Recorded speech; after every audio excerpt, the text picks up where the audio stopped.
C'est plutôt satisfaisant, surtout par rapport au début de saison qui a été un peu chaotique en termes de résultats. Euh, le coach le dit tout le temps, on est une équipe très jeune et on a une vraie marge de progression. Et là, on est en train de montrer que le travail paie et on progresse petit à petit et qu'on doit bien continuer comme ça.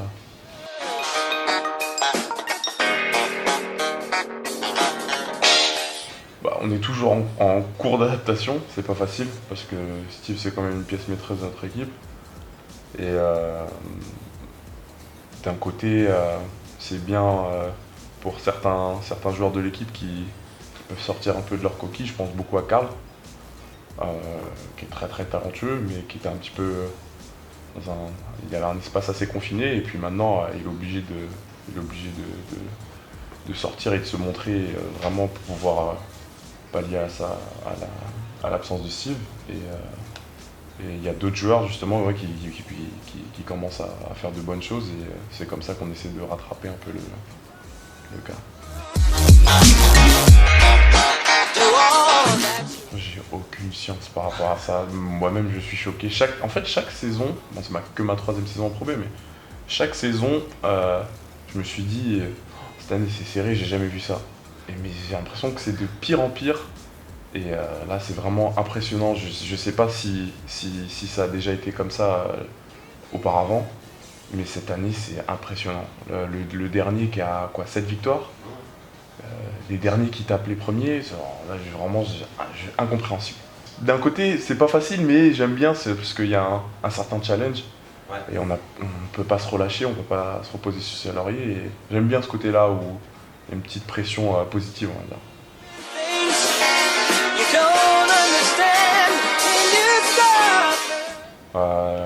Officieusement, j'ai commencé à 2 ans, grâce à mes frères qui en faisaient, qui m'emmenaient sur les terrains de basket dehors. Ils me racontaient que à l'époque je pleurais parce que je touchais pas le panier avec les balles. Et puis j'ai commencé en club chez moi dans le 91 à Massy, à 6 ans. Et j'ai jamais arrêté depuis. Je cherchais à partir en centre de formation à quitter chez mes parents, un peu plus tardivement que la plupart des jeunes à cette époque-là, qui j'avais jamais fait le pôle ou quoi que ce soit. Je jouais en département. Et j'ai fait énormément de tests un peu partout en France et puis ça s'est très très bien passé à Rouen. Et je suis venu ici. Voilà.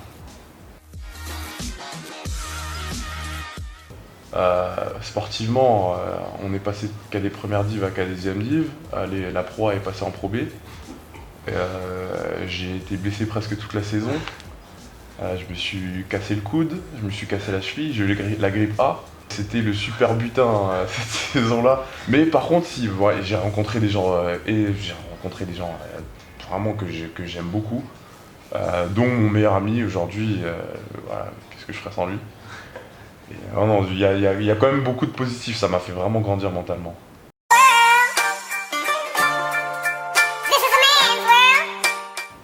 Euh, Succession de chance, on va dire. Pour Orthez, j'avais été faire un test l'année d'avant, avant d'arriver à Rouen. J'avais pas eu de nouvelles. Et puis c'est vraiment par chance quelqu'un que j'ai croisé comme ça qui m'a entendu parler de Portes lors d'un tournoi. Il m'a dit oh bah si tu veux, je peux appeler le coach pour que tu fasses un essai. J'ai fait un essai, ça s'est tellement bien passé que ça s'est fait dans la foulée. Et puis moi j'ai pas hésité une seconde parce que Portes c'est quand même pour moi dans le top 3 des centres de formation en français. Des infrastructures exceptionnelles et ouais, c'était vraiment une super expérience.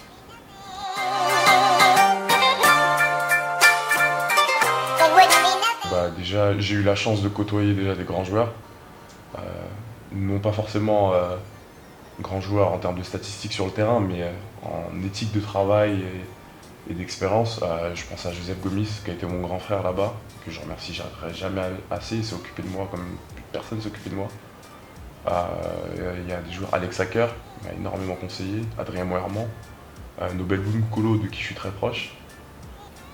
Et j'en passe, mais il y en a plein d'autres. Et puis, je pense aussi au coach Yanakis, qui m'a fait signer mon premier contrat professionnel. Donc, je suis énormément reconnaissant. J'arrivais la peur au ventre au practice avec Yanakis parce qu'il était vraiment très très très strict. Il criait tout le temps. Mais ouais, j'ai énormément grandi grâce à ça.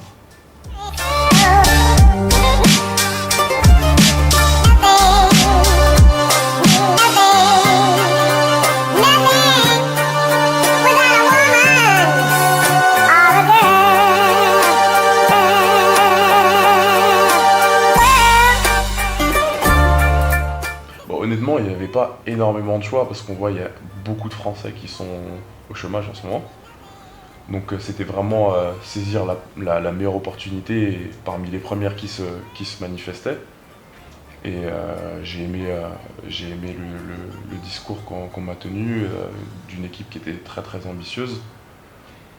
Donc ça m'a plu tout de suite et j'ai pas hésité. Cette année, je dirais que c'est l'année de la maturité, où pas forcément que sur le terrain, mais même en dehors, j'ai beaucoup changé, beaucoup grandi. Je me marie cet été, donc c'est différents paliers. Et je sens que ça joue aussi dans mon basket, où je suis plus réfléchi, je fais plus attention à ce que je fais. Et malheureusement, je suis pas, en termes de statistiques personnelles, purement statistiques, je suis pas au niveau auquel j'espérais. Mais je suis quand même satisfait parce que j'ai appris à apporter autre chose à l'équipe. Et ça, c'est vraiment bien pour le futur de ma carrière. Et je suis quand même assez satisfait dans l'ensemble. Ça, c'est un peu mon souci, c'est que je suis un peu un diesel. C'est ce qui s'est passé pour mes 2 autres saisons en Pro B aussi, où j'ai vraiment pas bien commencé et puis après je me suis acclimaté. Et c'est un peu mon souci où je suis très observateur et je suis assez timide, donc au début je regarde un peu ce qui se passe. Ça m'a desservi parce que du coup ça se passait pas très bien sur le terrain. Mais voilà, aujourd'hui, malgré mon jeune âge, je suis un des plus vieux, je suis le deuxième plus vieux. En ce moment, je suis le plus vieux de l'équipe sur le terrain. Donc ouais, j'essaie d'apporter un certain leadership de par mon activité sur le terrain. Je suis pas forcément ultra vocal ou je suis pas forcément un leader offensif, etc. Mais j'essaie de tirer mes coéquipiers vers le haut. Ça, vraiment, j'aime le faire.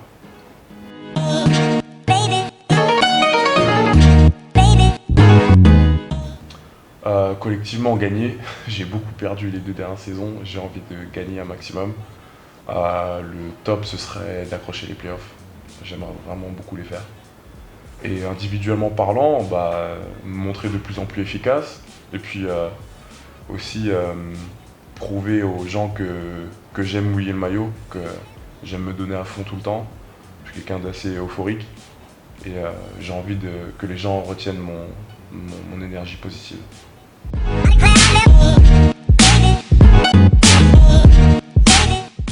Bah, moi je me sens très bien, on est très bien placé, mon appartement est plus que confortable, donc non, je suis vraiment bien dans cette ville, il y a tout à disposition. Moi je découvre un peu parce que j'étais à Rouen mais j'étais à Sotteville en fait, donc je voyais pas énormément de la rive droite. Et donc là j'apprends un peu à découvrir, en plus j'ai la voiture donc je bouge un peu. Et c'est mignon, j'aime bien, il y a beaucoup d'histoires, j'aime bien les toutes petites les ruelles avec les anciens bâtiments et franchement c'est beau. J'ai qu'une hâte, c'est que ma fiancée arrive, je lui fasse la découvrir.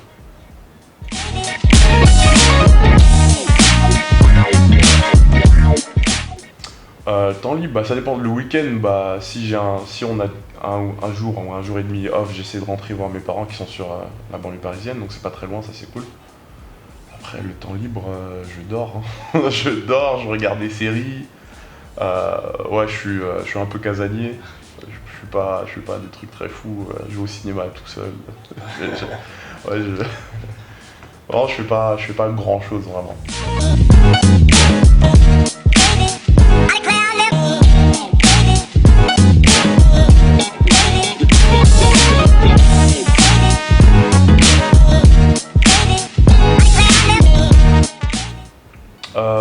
Ouais, c'était. Bah, à vrai dire, j'ai été en 2014 le remplaçant. Et, donc j'étais déjà un peu en contact avec le système du All-Star Game. Et 2015, ouais, je me suis manifesté aussi pour pouvoir y participer. Et c'était un rêve devenu réalité, hein. Comme j'en parle souvent avec mon grand frère, qui est énormément dans le basket aussi, je me rappelle de l'époque où j'avais 6 piges et on payait les billets les moins chers pour être tout en haut de Bercy et voir les petites fourmis sur le terrain, tellement on était loin. Et là, j'étais sur le terrain, au milieu, il y avait toute ma famille dans le public et j'en ai encore des frissons. C'était... Même si voilà, je pense que j'aurais pu faire mieux, l'expérience était extraordinaire. Et ça, vraiment, ça, rien ne peut remplacer. Parce que au-delà de l'événement en lui-même, je pense que c'est vraiment gratifiant pour un joueur d'être reconnu pour sa valeur. Et ouais, c'est vraiment quelque chose auquel j'aimerais participer au Sargama. J'en suis loin encore, mais ouais, c'est vrai, j'aimerais bien.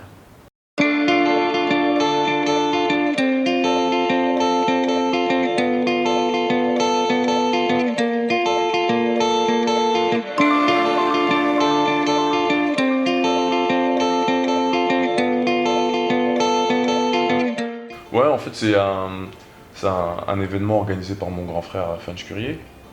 Donc, le concept, c'est qu'il avait décidé de faire un grand genre de show à l'américaine où il y a du basket, mais pas que. Il y a aussi du street workout, des concours de hip-hop, plein de trucs comme ça. Où il voulait mettre en avant la jeunesse parisienne et essentiellement massicoise. Et le but, c'était de montrer aux jeunes de la région que tout le monde peut y arriver, tout est possible. Et le grand match de gala à la fin, c'était, enfin c'est parce que c'est toujours en cours, c'est une équipe de joueurs professionnels qui sont passés par Massy contre une équipe de joueurs professionnels de partout, quoi. Donc les joueurs passés par Massy, il y en a quand même pas mal. Il y a moi, Papsi, il y a eu Moussa Badian, comment il s'appelle, Xavier Gaillou, Cafos-sur-Mer, Fabien Pachal du Havre. J'en oublie, mais il y en a quand même beaucoup. Et puis on a eu des beaux invités pour les équipes adverses comme Andrew Albici, Jérémy Enzeli, Jordan Aboudou et d'autres. Et c'est vraiment sympa, c'est vraiment sympa. Donc ça donne un beau message pour la jeunesse. Et puis je suis content parce qu'à la fin de ce truc-là, je reste un petit peu pour parler avec les gens de ma ville. Et puis il y a beaucoup de gens à qui on a donné envie de se mettre dans le sport. Et on leur donne des rêves de pourquoi pas devenir professionnel un jour. Donc ça c'est cool.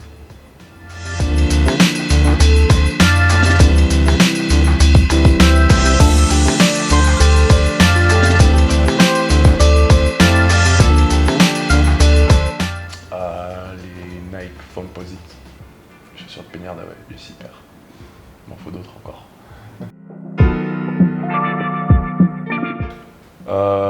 Passion, ça va être surprenant, j'adore les cigares.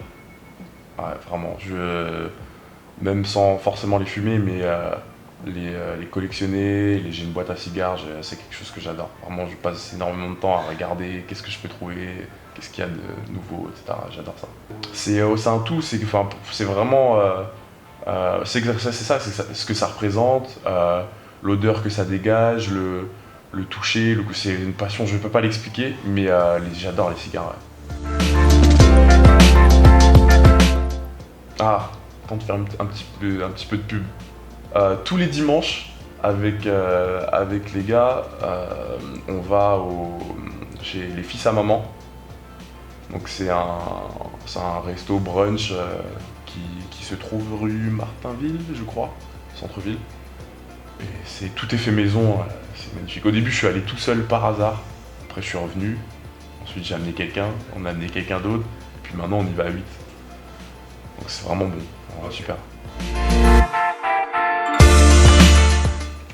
Je suis plus Instagram.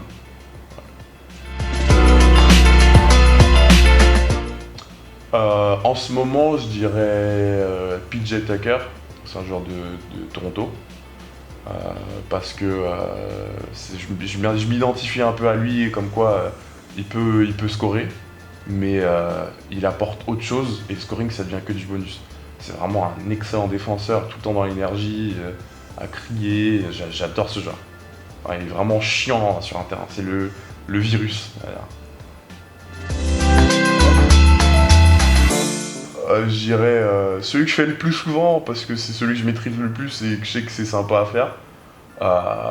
C'est quand je pars du côté droit et je tiens la balle à une main, je passe sous le panier et je voilà, comme ça.